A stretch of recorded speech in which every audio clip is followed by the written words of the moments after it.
திருவடிகள் போற்றி போற்றி. திருமந்திரம் 6ஆம் தந்திரம். திருவடிப்பேறு 1593. உரையற்று உணர்வற்று உயிர் பரமற்று திரையற்ற நீர் போல் சிவமாதல் தீர்த்து கரையற்ற சத்தாதி நான்கும் கடந்த சொரூபத்து இருத்தினன் சொல்லிறந்தோமே அப்படின்னு ஃபர்ஸ்ட் மௌன நிலைக்கு போறது, உணர்வுகளை கடக்கிறது, அப்புறம் நம்மளோட பேதங்களை எல்லாம் அற்று அலகிலற்ற தெளிந்த நீர் போல ஆன்மா சிவமாக மாறுகின்ற நிலைக்கு நாம் செல்ல வேண்டும். சத்தாதி அப்படின்றாருங்க. இந்த இடத்துல அது எதை குறிப்பிடுறாருன்னு புரிஞ்சிக்க முடியல. அதுல பார்த்தா அவர் ஸ்பரிசம் அந்த ஒலிகளை தாண்டி வருகின்றது அப்படின்றாங்க. அவருக்கு அர்த்தனர் ஐயாவுக்கு விளக்கம் கொடுப்பார் நினைக்கிறான். எல்லைகளற்ற ஆகாயத்தை பரம்பொருளை என்னிடமே இருந்தவனை கண்டறிந்து சொற்களுக்கு அப்பாற்பட்ட அனுபவத்தை அடைந்தேன்னு அவருடைய அனுபவத்தை அழகா கொடுக்கிறாரு. இங்க சமாதி, அத்வைத அனுபவம், குருவின் அருள் இதெல்லாம் மிக்ஸ் பண்ணி இதுல பாடலா சொல்றதா வருது. அப்புறம் பாத்தீங்கன்னா பேச்சற்ற நிலை, அலகிலற்ற கடல் போல நமது மனமானது இருக்க வேண்டும்.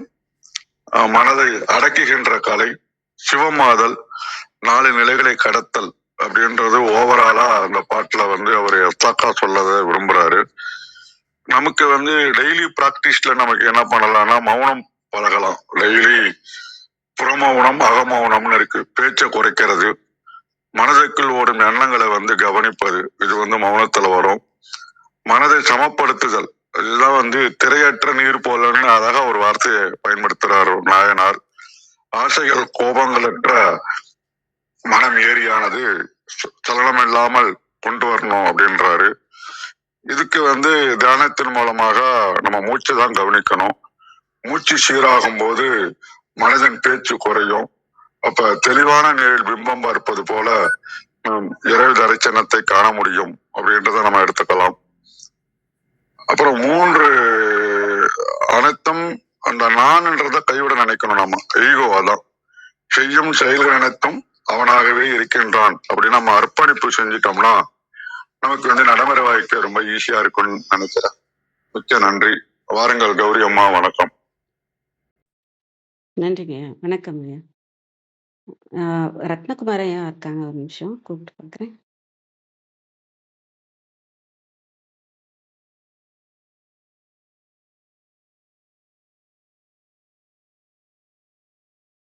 வாங்க ஐயா. வணக்கம் ஐயா. நன்றிங்கம்மா. அம்மா நீங்க தொடருங்க, நான் நீங்க முடிச்சோட நான் ஆரம்பிக்கிறேன். நன்றி. கிருத்திகா அம்மாவும் கீழே இருக்காங்க, அவங்களையும் கவியர்கள் நன்றி. நன்றிங்க. அனைவருக்கும் அன்பு வணக்கம். ஓம் நந்தியம்பெருமான் திருவடி போற்றி. ஓம் திருமூலர் திருவடி போற்றி. ஓம் நம சிவாய். திருமந்திரம் 1593. உரையற்று உணர்வற்று உயிர் பரமற்று திரையற்ற நீர் போல் சிவமாதல் தீர்த்து கரையற்ற சத்தாதி 4கும் கடந்த சொரூபத்திருத்தினன் சொல்லிறந்தோமே. Translation: Sans speech, sans feeling, sans the distinction between the I and Shiva, the soul, like a waveless sea, devoid of Sivabheda, transcending the boundless four sounds, attained the form of Shiva, became speechless.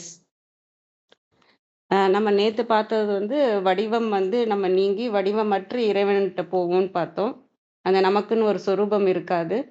சொரூபமற்ற நிலைக்கு நம்ம இறைவன் அடைவோம் அப்படின்றது.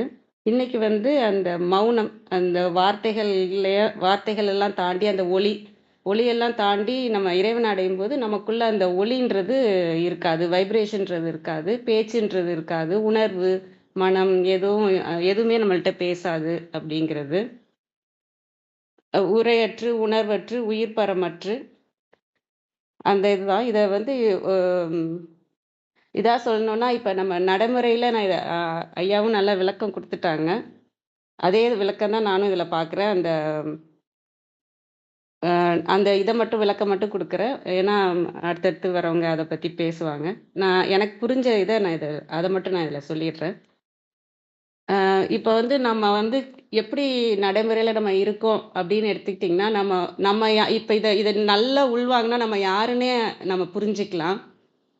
அதாவது தன்னை அறிதலே இதில் நடக்கும். இந்த இந்த பாடலை மட்டும் நம்ம நல்லா புரிஞ்சுக்கிட்டோம்னு வச்சுக்கோங்களேன், நம்ம யாரு அப்படிங்கிறது கண்டிப்பாக புரியும். திரும்ப திரும்ப நீங்கள் இந்த பாட்டை பார்த்தாலே எப்படின்னா, இப்போ நம்ம என்னவா இருக்கோம் அப்படின்னு கேட்டிங்கன்னா, நம்ம வந்து இப்போ நான் பேசுகிறத நீங்கள் கேட்குறீங்க இல்லையா? இப்போ இந்த ஒலி வந்து உங்கள் காதுக்குள்ளே போகுது, நீங்கள் அதை கேட்குறீங்க. இது வந்து உங்கள் பெரிய ஒலியாக இருக்கிறது இல்லையா? உங்கள் காதுக்குள்ளே பெரிய அதிர்வாக வார்த்தைகளாக வருது. இன்னும் இறங்கி சொல்லலான்னா, இப்போ நீங்கள் வந்து ஒரு சின்ன பிள்ளையா இருக்கீங்க. உங்கள் அம்மா சொல்கிறத உங்கள் அம்மா வந்து ஒரு ஒரு வேலை சொல்கிறாங்க. அந்த புத்தகத்தெல்லாம் எடுத்து பேக்கில் வச்சுட்டு நீ விளையாட போ அப்படின்னு சொல்கிறாங்க.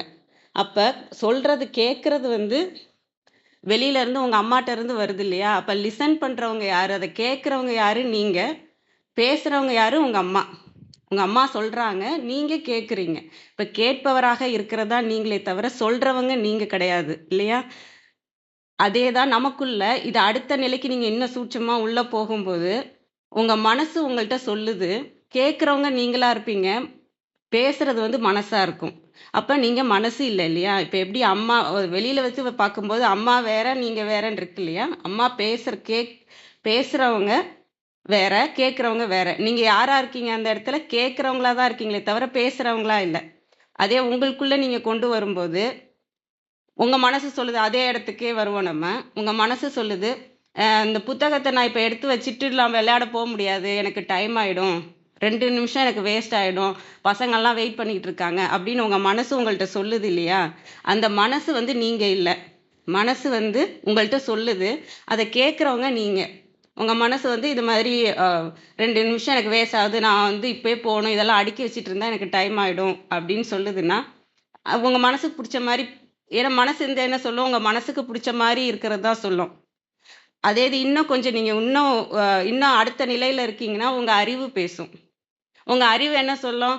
இதை அடுக்கி வச்சுட்டு போனால் நல்லது, நம்ம நிம்மதியாக விளையாடலாம், இல்லைன்னா அம்மா வந்து திட்டுவாங்க, நம்மளை விளையாட போகவும் விட மாட்டாங்க, இது 1 நிமிஷம் தான் வேஸ்ட் ஆகும், ஆனால் அதுக்கப்புறம் நம்மளும் நிம்மதியாக இருக்கலாம், அம்மாவும் நிம்மதியாக இருப்பாங்க, நம்மளை திட்ட மாட்டாங்க அப்படின்றது அறிவு சொல்லுது. இப்போ இங்கே அறிவாக இருக்கிறது, அறிவு உங்கள்கிட்ட பேசுது, அதை கேட்குறது மட்டும்தான் நீங்கள். பேசுறது அதுக்கப்புறம் அந்த ரியாக்ஷன் படி நீங்கள் நடந்துக்கிறது வேற ஆள். அது அடுத்ததை நம்ம பார்ப்போம். ஃபஸ்ட்டு இந்த கேட்குற விஷயம் மட்டும் சொல்கிறேன் நான். அப்புறம் அறிவு உங்கள்கிட்ட பேசுது, இது மாதிரி இந்த நம்ம அம்மா சொல்கிறத கேட்டுட்டோன்னா நல்லது, இல்லைன்னா நமக்கும் கெட்டது அப்படிங்கிறத சொல்லும்போது அதை நீங்கள் கேட்குறீங்க. அப்போ கேட்குற ஆள் வந்து வேற, பேசுகிற ஆள் வேற இல்லையா? அப்போ நீங்கள் யார்? இதையும் நீங்கள் கேட்குற இடத்துல தான் இருக்கீங்க, பேசுகிற இடத்துல இல்லை. ஆக நீங்கள் மனமும் இல்லை, அறிவும் இல்லை. அடுத்த நிலைக்கும் நம்ம போகிறோம் அப்படின்னா நம்ம உணர்வுக்கு போகும். உணர்வுங்கிறது வந்து இந்த அன்புலேருந்து வர்றது. இப்போ அவன் விளையாடவே போயிட்டான்னு வச்சுக்கோங்களேன், அங்கே ஒரு நாய்க்குட்டியோ ஒரு செடியையோ பார்க்குறான், காஞ்சு போன செடியாக இருக்குது, தண்ணி ஊற்றணுன்னு ஒரு உணர்வு வருது இல்லையா?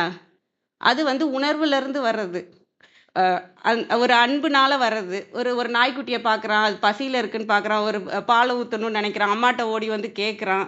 இதெல்லாம் வந்து அந்த உணர்வுலேருந்து வருது. அதுவும் வந்து அவனான்னு கேட்டிங்கன்னா அவன் இல்லை, அவனுக்குள்ளே இருக்கிற உணர்வு பேசுச்சு. அப்போ நாம் அந்த உணர்வும் இல்லை, அந்த கேட்குற இடத்துல தான் நம்ம இருக்கோம். இது எல்லாத்துலேயுமே சாட்சியாக நிற்கிற இடத்துல தான் நம்ம இருக்கோமே தவிர, அதுக்கப்புறம் இந்த 5 புலன்களை நம்ம யூஸ் பண்ணி என்ன பண்ணுவோம்? அந்த அவுட்புட் கொடுப்போம். இந்த இன்ஃபர்மேஷன் நமக்கு கிடைச்சிருச்சு இல்லையா? உணர்வுலேருந்து இப்போ அந்த செடிக்கு தண்ணி ஊற்றணுன்றத உணர்வுலேருந்து எனக்கு கிடைச்சிருச்சு. உடனே நான் என்ன செய்வேன்? நான் போய் தண்ணி எடுத்துகிட்டு வந்து ஊற்றுவேன். இது வந்து என்னோட 5 புலன்களை நான் யூஸ் பண்ணி என்னோட உணர்வு என்ன சொல்லிச்சோ அதை நான் செயல்படுத்துவேன்.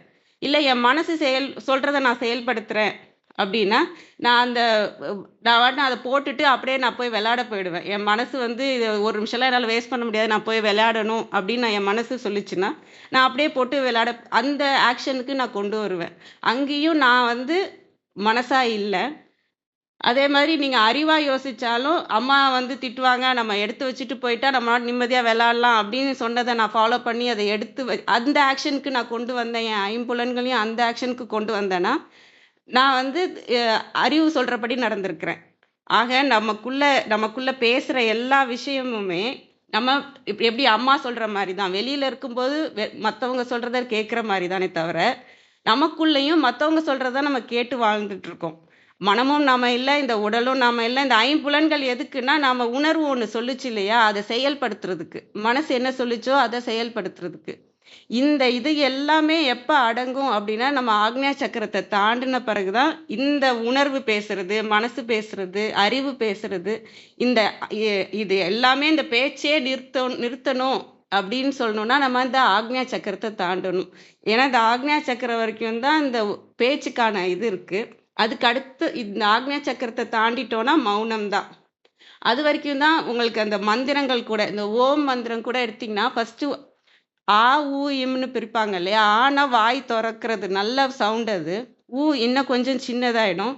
இம்மு வந்து இன்னும் அந்த ஆக்ஞா சக்கரத்துல உணர்வோட ஒடுங்குறது. அதுக்கும் மேல 4வது சவுண்ட் என்ன அப்படின்னா சைலன்ஸ். இந்த அ பெரிய சவுண்ட்லேருந்து சின்ன சவுண்ட்லேருந்து அதுக்கப்புறம் அதுலயும் ஒடுங்கி, அதுக்கும் அப்புறம் போகிறது தான் மௌனம். அந்த நிலை வந்து இந்த துரியத்தையும் தாண்டி துரியாதீதம் வரோம் இல்லையா? அப்ப வந்து எப்படி போன பாடல்ல நமக்கு வடிவமற்று நம்ம போயிடுவோமோ, நமக்குன்னு ஒரு சொரூபம் நம்ம எதோடையும் நம்ம சேர்த்து சொல்லிக்க முடியாது. நான் வந்து இந்த உடலாக இருக்கிறேன், நான் இந்த உருவம், நான் வந்து உணர்வு உருவம், நான் ஆன்மா அப்படின்னு நான் எந்த வடிவமும் எனக்கு கிடையாதுன்னு நம்ம பார்த்தோமோ, அதே மாரி இந்த இடத்துல எனக்கு எந்த பேச்சும் உள்ள கேட்காது. ஏன்னா இதையும் கடந்தாச்சு. மனதையும் கடந்து, அறிவையும் கடந்து, உணர்வையும் கடந்து, இன்னும் உள்ள போகும்போது நம்ம சிவத்த மட்டும் தான் பிடிக்கிறோம். சிவம் வந்து அமைதியா இருக்கிற இடம் அது.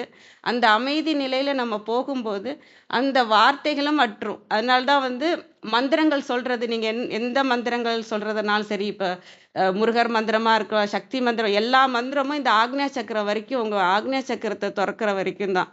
அதனால தான் மனமது செம்மையானால் மந்திரம் ஜெபிக்க வேண்டாம். இதுவரைக்கும் ஆக்ஞா சக்கரம் அந்த மனம் அதெல்லாம் நீங்க தாண்டி கடந்து உள்கடந்து இறைவன் பக்கம் போய் நீங்க பிடிச்சாச்சுன்னா, அதுக்கப்புறம் இந்த வார்த்தைகளுக்கு எதுவும் இல்லை. ஏன் அப்படின்னா, இந்த மனசு சொல்றது நீங்க மனதையும் கடந்துட்டீங்க, அறிவையும் கடந்துட்டீங்க, உணர்வையும் கடந்துட்டீங்க. இப்படி எல்லாத்தையும் கடந்துட்டா தான் யாருன்றது புரிஞ்சிரும். இது எதுவுமே நான் இல்லைன்றப்ப, இது எல்லாத்துலயுமே சாட்சியாக இருக்கிறது மட்டும்தான் நானுன்றது புரிஞ்சிரும். அந்த இதுதான் நான் இதுல சொல்லணும்னு நினைச்சது. நான் இதுக்கான விளக்கம், இந்த பாடலுக்கான விளக்கம் எனக்கு அதுதான் இந்த இதுலேருந்து புரிய வந்தது. அனைவருக்கும் நன்றி. வாங்க கிருத்திகாமா. வணக்கம் அம்மா.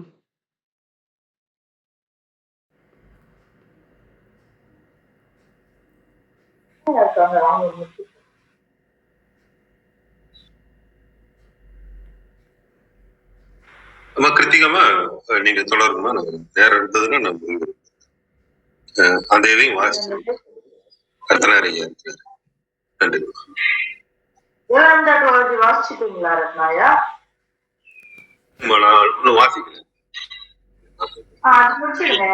நீங்க வாசிருங்க, முடிஞ்ச நிறைய வரைக்கும் வரேன். நன்றி. ஓ வாசி. ஓகே, நான் அப்ப எடுத்து வச்சுக்கிறேன்.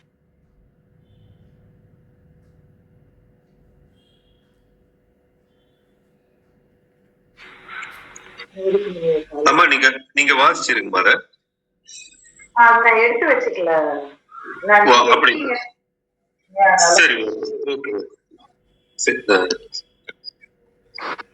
சரிம்மா, நன்றிங்கம்மா. தடைப்பட்டதுன்னா நீங்க மத்தவங்க தொடருங்க. ஒரு நிமிடம். திருமூலர் திருவடிகள் போற்றி போற்றி. திருமூலரின் திருமந்திரத்தில் 6ஆம் தந்திரத்தில் திருவடி பேரு பாடல் 1593 பார்த்து கொண்டிருக்கின்றோம். பாடல் ஒலிக்கின்றது. உரையற்று உணர்வற்று உயிர் பரமற்று திரையற்ற நீர் போல் சிவமாதல் தீர்த்து கரையற்ற சத்தாதி நான்கும் கடந்த சொரூபத்தீர்த்தினன் சொல்லிருந்தோமே. உணர்வற்று உயிர் பரமற்று திரையற்ற நீர் போல் சிவமாதல் தீர்வு கரையற்ற சத்தாதி நான்கும் கடந்த சொரூபத்து இருத்தி நல் சொல் இறந்தோமே.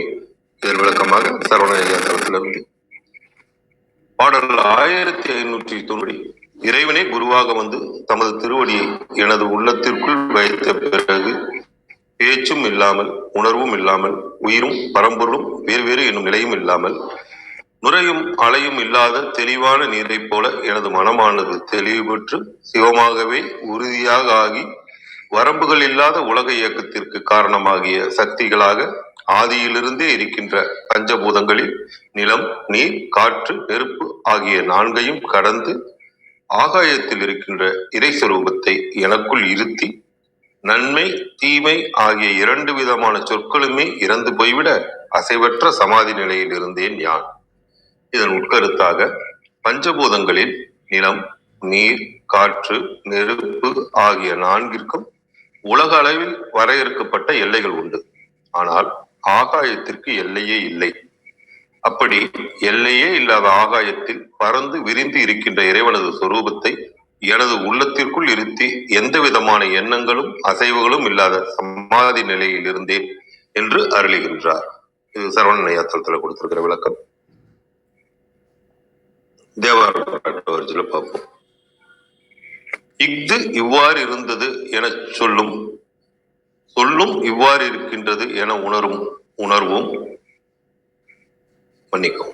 இஃது இவ்வாறு இருந்தது என சொல்லும் இவ்வாறு இருக்கின்றது என உணர்வும் அற்றமையால் ஈர்த்தன் பசுத்துவம் முற்றும் நீங்கி அலையில்லாத நிலை நீர் போல் அசைவர நிற்கும் சிவமாம் தன்மையை எம் குருநாதன் எமக்கு முற்றத்தந்து நாத காரியமாகிய 4 வகை வாக்குகளையும் கடந்த இயற்கை நிலையில் எம்மை இருக்கச் செய்தான். அதனால் யாம் பேச்சற்று நிற்கின்றோம். இதன் குறிப்புரையாக, இஃது அவனது திருவடியை யாம் பெற்ற பேற்றின் பயன் என்பது குறிப்பெச்சம். உரையறுதல் முதலிய 3ம் ஒன்றுக்கு ஒன்று காரண நிலையாம் முறையில் வைத்து கூறப்பட்டன. படவே மலவாசனை படிமுறையான நீங்கினமை பெறப்பட்டது. பரம் முதன்மை, உயிரது முதன்மை யான் என முனைந்து நிற்றல். நீரின் கண் எழுகின்ற அவை காற்றின் செய்கையாதல் போல உயிரினது தன்முனைப்பு ஆணவ மலத்தின் செய்கையாய் உயிர்க்கு அல்லலை விளைவிக்கும் என்பது. திரையற்ற நீர் போல் எனும் ஓமையார் பெறப்படும் குறிப்பு பொருள். ஓமை இல்பொருள் ஓமை. தீர்த்தல் முடித்தல், முற்றச் செய்தல். சத்தாதி சத்தத்தை ஆதியாக உடையன. நாதத்தை சத்தம் என்றார். நாதமே சூக்குமை வாக்காயினும் அதுவும் கடக்கப்பட்டமை தோன்ற 4ம் என்றார். கரையற்ற என்றது கடத்தற்கு அரிய என்றவாறு. ஓவிட விந்து ஞானம் உதிப்பதோர் ஞானம் உண்டே, சேவுயர் கொடியினார் அன்ற சேவடி சேரலாமே என இவ்வாதத்திற்கு அரிய பரம பந்தமாதல் கூறப்பட்டமை காண்க. உரை உணர்வு ஆறுதலை உரை உணர்ந்து நின்றுணர்வோதோர் உணர்வே உணர்ந்தார் உணர்வறியோன் எனவும், இங்கிருந்தென் எவ்வண்ணம் சொல்லுகேன் அங்கிருந்தென்று தீபர அறியும் அறிவதன்றி தீபர எனவும் மற்றும் இவ்வாறும் போதவற்றால் அறிக. சொரூபம் இயற்கை நிலை. இந்நிலை ஆணவ மலமாகிய செயற்கையால் மாறுவதாயிற்று என்க. இதனால் திருவடி பேரு பரமுத்தியாகிய முடிந்த பயனை தருதல் கூறப்பட்டது.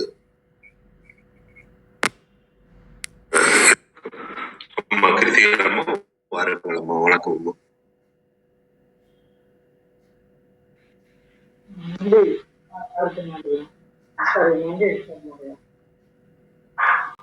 வாய்ஸ் ரொம்ப கம்மியா இருக்குமா? கேட்கலீங்களா? இப்ப கேக்குதா? கேக்குதுங்கம்மா. கேக்குதாம்மா? தொடருங்கம்மா. இப்போ நிறைய விளக்கம் பார்த்தாச்சு. இன்னும் பின்னாடி நம்ம கவியசையா இருக்காங்க, அர்த்தநாரியா இருக்காங்க. நேற்றுக்கு ஒரு 4 விஷயத்தை அகற்றின, அதை பத்தி பார்த்துருக்கீங்க. 4ம் அகற்றினா அப்படின்னு சொன்ன, ஆன சொரூபங்கள் 4ம் அகற்றினா அப்படின்னு சொல்லிட்டு ஒரு விஷயம் பார்த்தோம். அதனோட தொடர்ச்சி தான் இந்த இடத்துலயும் சொல்றாரு.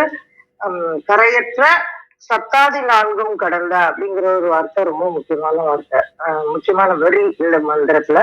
அதே மாதிரி திரையற்ற நீர் போல் சிவமாதல் தீர்ப்பு அப்படின்னா அதுவும் ரொம்ப ரொம்ப முக்கியமான வரி. இதுல 2 என்ன அப்படின்னாக்க, ஒண்ணுக்கு ஒண்ணு ரொம்ப தொடர்புடையது. இந்த நேற்றுக்கு ஆன சொரூபங்கள் நான்கும் அகற்றின அப்படின்னு சொரூபம்னு பார்க்கும்பொழுது நம்ம வந்து நிறைய உரை பார்த்திருப்பீங்க. இதுல ரொம்ப முக்கியமானது என்ன அப்படின்னாக்கா, இந்த ஆணவம், கர்மம், மாயன்னு ஒரு 4 விஷயம் இருக்கு. இது அகற்றுறதையும் இந்த 4ல வந்து இல்ல. அப்ப அது சொரூபம் அற்றது தானே. அதை எப்படி சொரூபம்னு சொல்றீங்க அப்படின்னா, நின்று ரொம்ப தெளிவா கண்ணுக்குள்ள தெரியக்கூடிய ஒரு விஷயம். அப்ப இந்த இடத்துல எலிவேட்டட் லெவல்ல நம்ம பார்க்கணும். ஏன்னா வெளியில நார்மலான மக்களுக்கு இதெல்லாம் புரியாது. எது ஆணவம்னு தெரியாது, எது கர்மம்னு தெரியாது, எது மாயன்னு தெரியாது. இந்த இந்த விஷயங்கள்ல மத்தவங்களுக்கு தெரியாது. ஆனா இப்ப நம்ம எங்க இருக்கோம் அப்படின்னாக்கா திருவடி பேர்ல இருக்கோம். இறைவன் வந்து நம்மள திருமூலரை காட்டி தந்து திருமூலரோட இவ்வளவு தூரம் பயணித்து நம்ம புரிந்து கொள்ளக்கூடிய நிலையில, யாருக்கு புரிந்து கொள்ளக்கூடிய நிலையில, இல்ல ஆன்மா இல்ல 3ஐயும் புரிந்து கொள்ளக்கூடிய நிலையில இருக்கு. அப்ப எது தவறு எது சரின்னு சொல்லக்கூடிய ஒரு விஷயம். அதையும் 2 பாடல் முன்னாடி சொன்னாரு. எனக்கு எல்லாத்தையுமே நீ காமிச்சு கொடுத்துருக்க, நான் இது சரி தவறை கடந்து வரக்கூடிய தன்மையை நீ எனக்கு கொடுத்துருக்கான்னு சொன்னாரு. அப்ப அதனோட தொடர்ச்சியாதான் இந்த வந்திருக்க நம்ம பார்க்கணும். அப்ப இந்த 4 அப்படின்னா நம்ம முன்னாடி இருக்கக்கூடிய இந்த 4ம் தரக்கூடியது என்ன? பிறப்பு. அந்த பிறப்புல ரொம்ப ரொம்ப முக்கியமான ஒரு விஷயம் என்னன்னா, கரையற்ற சத்தாதி 4ம் கடந்து அப்படின்னு. அப்போ இந்த இந்த நாத அண்டம் அப்படின்னு சொல்லுவோம் நம்ம. இந்த போதாந்தம் பத்தி ஒரு 2 முன்னாடி பார்த்தோம். இப்ப வந்து நாதத்திற்கும் அந்தமாக செல்லக்கூடியது. இந்த நாதம் எப்படி தோன்றும்? ஆணவம், கர்மம், மாயனால்தான் இந்த ஆணவம் இந்த நாதம் தோன்றும். அதாவது உள்ள இருக்கக்கூடிய சொல்லு நாதம் இல்லை, அது போனா நாதம் தோன்றும். ஆனால் இந்த பிறப்பு எப்போது தோன்றும் அப்படின்னாக்கா, இந்த ஆணவம், கர்மம், மாயை இருக்கக்கூடிய இந்த விஷயங்கள் உள்ள வந்தாதான் நமக்கு பிறப்பு தோன்றும். அந்த பிறப்பு தோன்றின உடனே என்ன தோன்றும் அப்படின்னா பேச்சு. 4 வகையான பேச்சு நம்ம இதெல்லாம் ஏற்கனவே பார்த்திருக்கோம். சூக்குமை, வைசந்தி, வைகரி அப்படின்னு இன்னும் ஒண்ணு இருக்கு. அந்த 4ஐயும் வந்து நம்ம வந்து பார்க்கக்கூடியது. சூக்குமை, மத்திமை, வைசந்தி, வைகரி. இந்த 4ம் தான் இந்த இடத்துல சொல்லக்கூடிய இந்த சத்தாதி 4ம் அப்படின்னு. அப்போ சொல்லற, சொல்லற்று இதெல்லாம் நிறைய நம்ம ஏற்கனவே பார்த்தது. சொல்லற அப்படிங்கிற ஒரு வார்த்தை எவ்வளவு முக்கியமானது அப்படின்னு நம்ம பார்த்தோம். அப்ப அந்த மாதிரி சும்மா இரு அப்படின்னு சொல்றது. சும்மா இரு அப்படிங்கிறது என்ன விஷயம் அப்படின்னாக்கா, 4 நாள் ஒரு வாரம் முன்னாடி அடுத்த நிறைய பேசுவாங்க இதை பத்தி. சும்மா இரு, சொல்லற அப்படின்னு.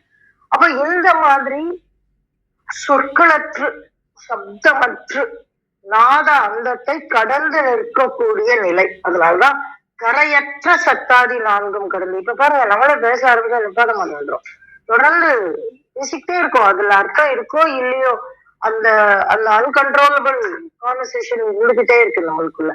அது மாதிரிதான் அது பேச ஆரம்பிச்சிட்டோம்னா அது கரையற்ற அதுதான் அந்த பேச்சோட தன்மை. இதை மாத்திரம் சொல்லணும்னு ஆரம்பிக்கிறோம், ஆனா தொடர்ந்து பேசிக்கிட்டே இருக்கும். அப்ப அந்த மாதிரி கரையற்ற சத்தாதி 4ம் கடந்து. அப்போ you have a control on what you are talking. இதெல்லாம் கடந்து, அப்போ கண்ட்ரோல் இன்மை இரண்டையும் தாண்டி அந்த சத்தாதி 4ஐயும், அப்ப பேச்சே கிடையாது. அப்ப நாதத்தினுடைய அந்தத்திற்கு சென்று திரையற்ற நீர் போல் சிவமாதல் தீர்த்து. அப்ப எதை நம்ம கடல்னு அடையாளப்படுத்துறோம்? திரையற்ற நீர் அப்படின்னா கடல். அப்போ அது எப்படி? ஆழமான கடல். நடுக்கடலுக்குள்ள போயிட்டீங்கன்னா அலை கிடையாது. இது ரொம்ப அற்புதமான உவமை.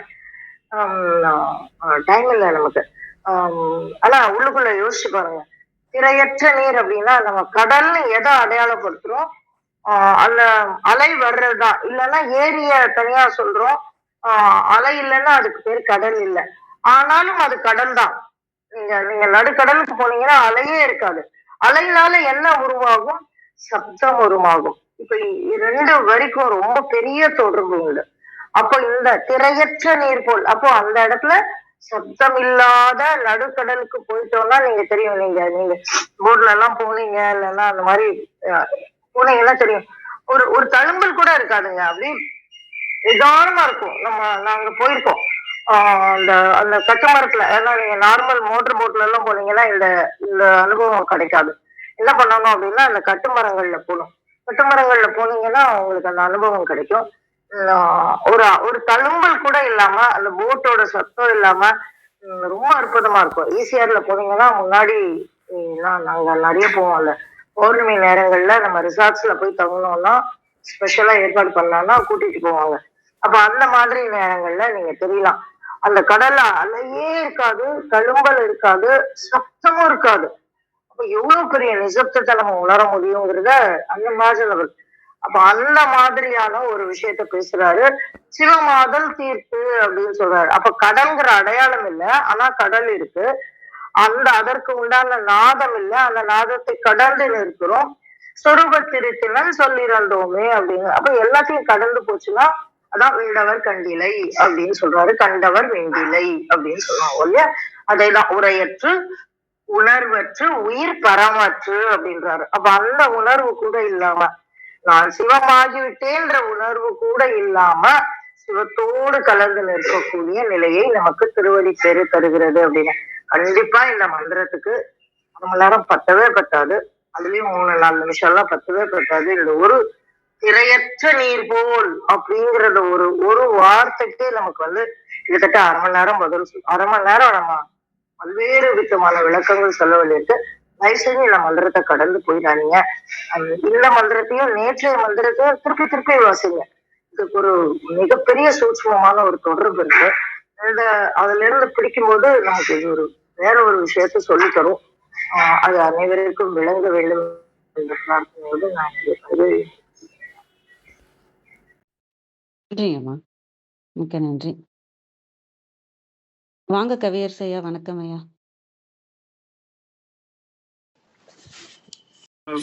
வணக்கம், அனைவருக்கும் வணக்கம். இப்போ நேரம் கருதி வேணா நம்ம சுருக்கமாக நேற்றைய மந்திரத்தில்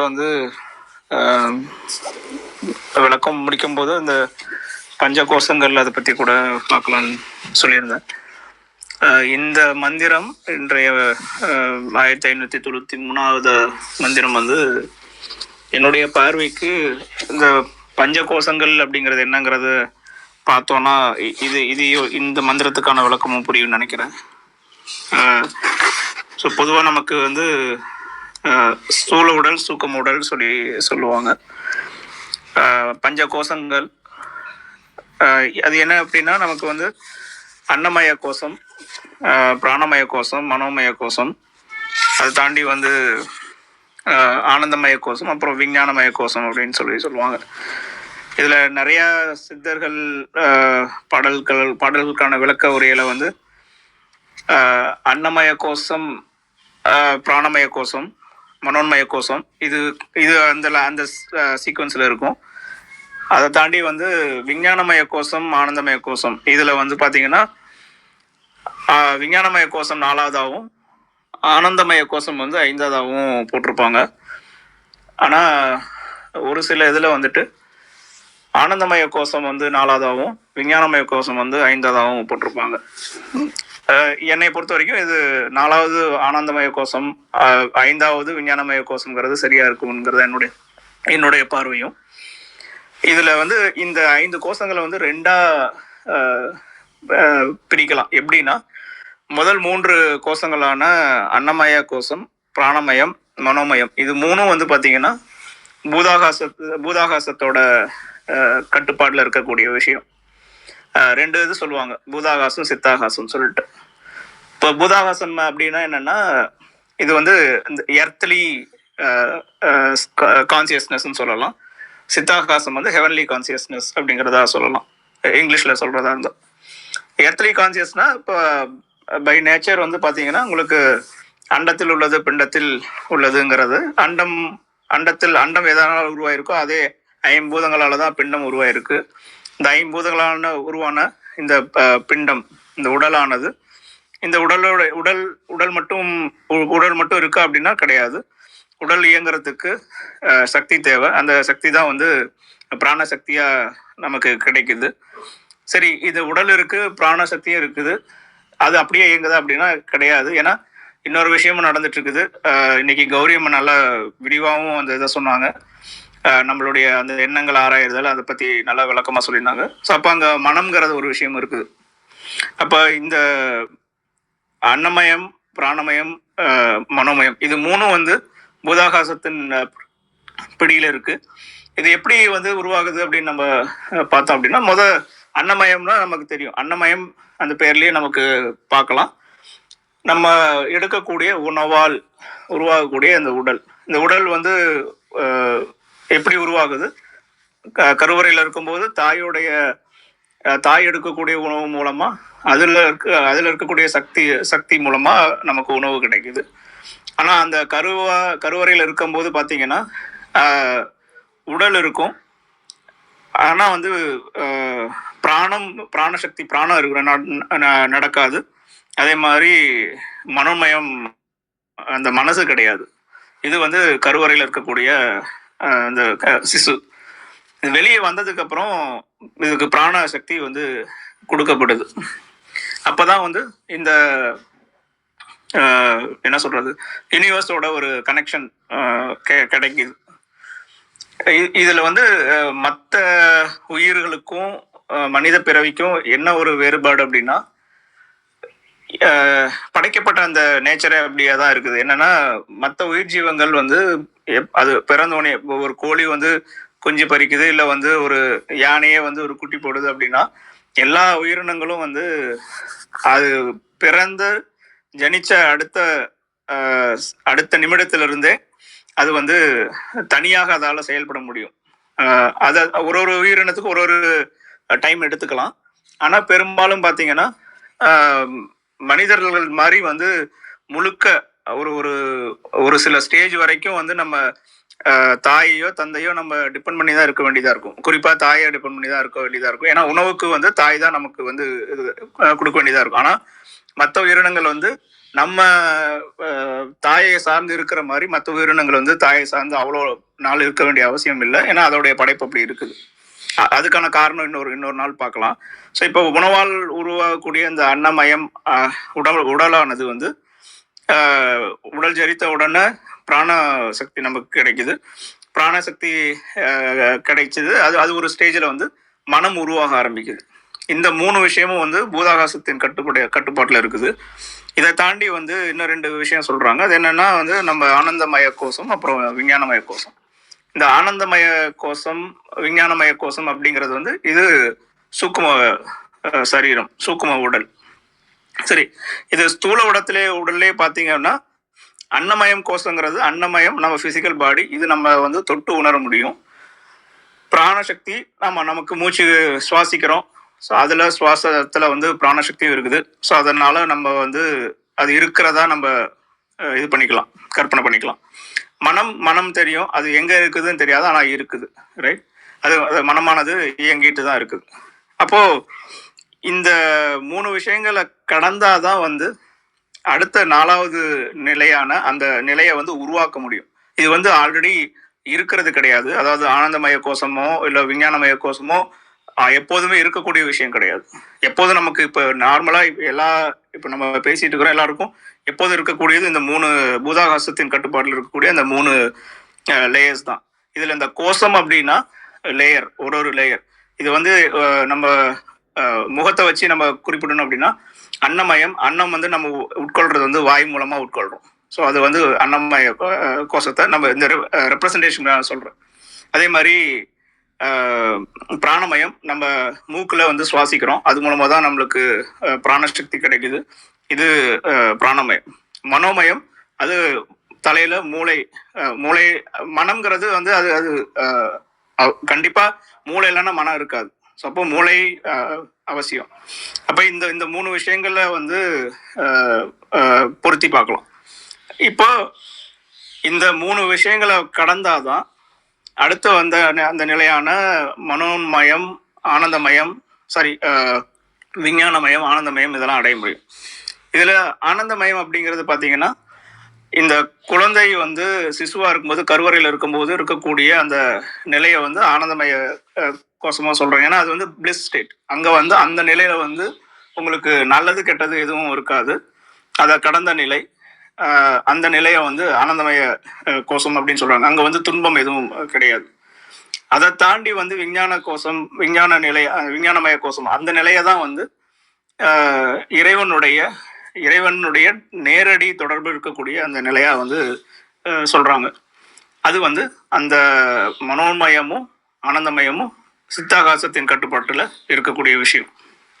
சரி, இது இன்னைக்கு மந்திரத்துக்கான இதை வந்து எப்படி பொருத்தி பார்க்கலாம் அப்படின்னா, முதல் வரியில சொல்லக்கூடிய உரையற்று உணர்வற்று உயிர் பரமற்று, இந்த 3 இது இந்த முதல் வரியிலே 3 விஷயத்த சொல்லிடுறாங்க. இது 3 வந்து பாத்தீங்கன்னா நம்மளுடைய அந்த பூதாகாசத்தின் கட்டுப்பாடுல இருக்கக்கூடிய அன்னமயம், பிராணமயம், மனோன்மயம். இங்க உரை அப்படிங்கிறது வந்து என்னுடைய பார்வைக்கு உரைங்கிறது ஒரு கவர். அது என்ன கவர் அப்படின்னா அதான் உடல். இந்த உடல் வந்து உரையற்று உணர்வற்று உயிர் பரமற்று. உணர்வு அது வந்து நம்மளுடைய மனோமயம். அடுத்து உயிர் பரம்ங்கிறது வந்து, உயிர் பரம்னா பரம்பொருளுக்கு நிகரான அந்த உயிர் அப்படிங்கிறது இங்க வந்து அந்த பிராணசக்தியை வந்து குறிப்பிடுறாங்க. இப்ப இந்த 3 இல்லாத ஒரு நிலை அது எப்படி இருந்தது அப்படின்னா, இது திரையற்ற நீர் போல். திரையற்றனா ஒரு நுரையெல்லாம் இல்லாத ஒரு தண்ணி எப்படி தெளிந்த நீர் இருந்ததுன்னா அந்த நீருக்கு அடியில இருக்கக்கூடிய விஷயத்த பார்க்கலாம். அப்போ அந்த நீர் தெளிவா இருந்தாதான் எப்படி அந்த அடியில் இருக்கக்கூடிய விஷயத்த பார்க்க முடியுமோ அந்த மாதிரி ஒரு தெளிவான ஒரு நிலையில அந்த சிவம் வந்து சிவத்தின் நிலையானது இருக்குது. அது வந்து கரையற்று சத்து ஆதி 4ம் கடந்து. இது கரையற்று அது நேரடியான விளக்கம் தான். எல்லைகளற்ற அந்த நிலையானது வந்து இது ஆதி 4ம் கடந்த அப்படிங்கிறது வந்து இது வெவ்வேறு அர்த்தத்துல நம்ம பார்க்கலாம். இதுல இந்த மந்திரத்துல விளக்கம் இங்கே சொல்லியிருக்கிறது வந்து அந்த 5 பூதங்கள்ல 4 பூதங்கள கடந்தான இதா பாக்குறாங்க. அது சரியா கூட நம்ம அதை எடுத்துக்கலாம்.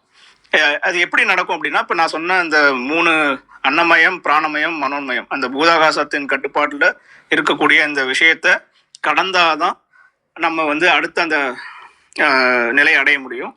அப்போ இந்த 3 எப்படி உருவாக்கப்பட்டிருக்குன்னா, அந்த 5 பூதங்கள்ல 4 பூதங்கள் நமக்கு தெரியும். நீர், நிலம், காற்று, ஆகாயம், நெருப்பு. இதுல வந்து ஆகாயம்ங்கிறது வந்து அதுவும் நம்ம உடல்ல இருக்கக்கூடிய விஷயம்தான். ஆனா நீர், நிலம், காற்று, நெருப்பு, இந்த 4ம் வந்து ரொம்ப அவசியமானது ஒரு இதா இருக்குது. இப்ப இந்த 4ஐயும் வந்து நம்ம கடந்த அந்த சொரூப நிலைய வந்து அது எப்படி இருக்கு அப்படின்னா, என்ன மாதிரியான நிலையில இருக்குது அப்படின்னா, நல் சொல் இறந்தோமே. நல் சொல்னா இங்க நல்லது கெட்டது அப்படிங்கிறதா சொல்றாங்க. அப்படி எடுத்துட்டாலும் எந்த ஒரு சலனமற்ற அப்படிங்கிற நிலையில வந்து இருந்ததா இருக்குது.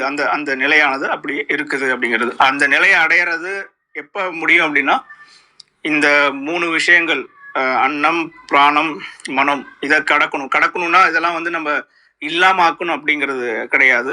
நம்மளுடைய தியான பயிற்சி மூலமா இந்த ஒரு நிலையை வந்து நம்ம உணரணும். உணர்ந்ததுக்கு அப்புறம் அந்த அன்னமயமான ஆனந்தமய கோஷம் வந்து உங்களுக்கு உருவாகும். அது அந்த லேயர் உருவானதுக்கு அப்புறம் விஞ்ஞானமய கோஷம் உருவாகும். பெரும்பாலான சித்தர்கள் வந்து அந்த ஆனந்தமய கோஷம் அந்த நிலையிலே வந்து நின்றுறாங்க. அதனால வந்து அவங்களால அடுத்த நிலைக்கான இது போக முடியல. அப்போ இந்த மந்திரத்தை வந்து அந்த பஞ்ச கோஷங்களை வச்சு நம்ம பொருத்தி பார்த்தா இது நான் எளிதாக விளங்குமா நான் பார்க்குறேன். வாய்ப்புக்கு நன்றிங்க. ஏதோ கேள்வி இருந்தால் யாராவது கேட்கலாம். நன்றிங்க. மிக அருமையான விளக்கம் கொடுத்தீங்க. அந்த உணர்தல் பற்றியும் நல்லா இருந்தது. மிக்க நன்றிங்க. வாங்க விந்தியா அம்மா. வணக்கம் அம்மா. அனைவருக்கும் வணக்கம். ஓம் சிவசக்தி போற்றி, ஓம் திருமூலரே போற்றி. 1593வது திருமந்திரம், பேச்சற்று இருந்த பேரின்பம். திருமந்திரம்: உரை அற்று உணர்வு அற்று உயிர் பரம் அற்று திரை அற்ற நீர் போல் சிவமாதல் தீர்த்து கரையற்ற சத்தாதி 4ம் கடந்த சொரூபத்து இருத்தினன் சொல் இறந்தோமே. அருமையான திருமந்திரம். உரை பேச்சு அல்லது சொல். உணர்வு உரை வெளிப்படுவதற்கான அறிவு, உயிர் தான் என்ற ஆணவம், பரம் ஆணவம் காரணமாக பரம்பொருள் நினைவற்று இருக்கின்ற தன்மை.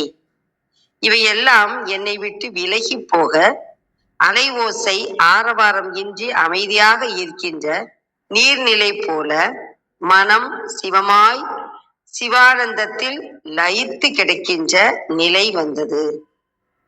இந்த நிலை கைகூடிய உடனே எல்லையற்றதான நுண் ஓசை, நினைவோசை, மிடற்றோசை, செவி ஓசை என்னும் நான்காகிய நாத ஓசைகளையும் கடந்த சிவ வடிவில் என்னை இருக்க செய்தனன்.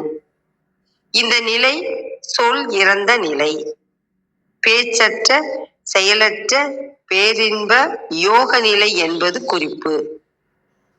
திரை அலை, தீர்த்து நீக்கி, கரை எல்லை, சத்தாதி சத்தம் முதலான, சொரூபம் வடிவம், சொல் பேச்சு, இறந்தோம் இல்லாது இருந்தோம், பேசா நிலை, பேரின்ப நிலை.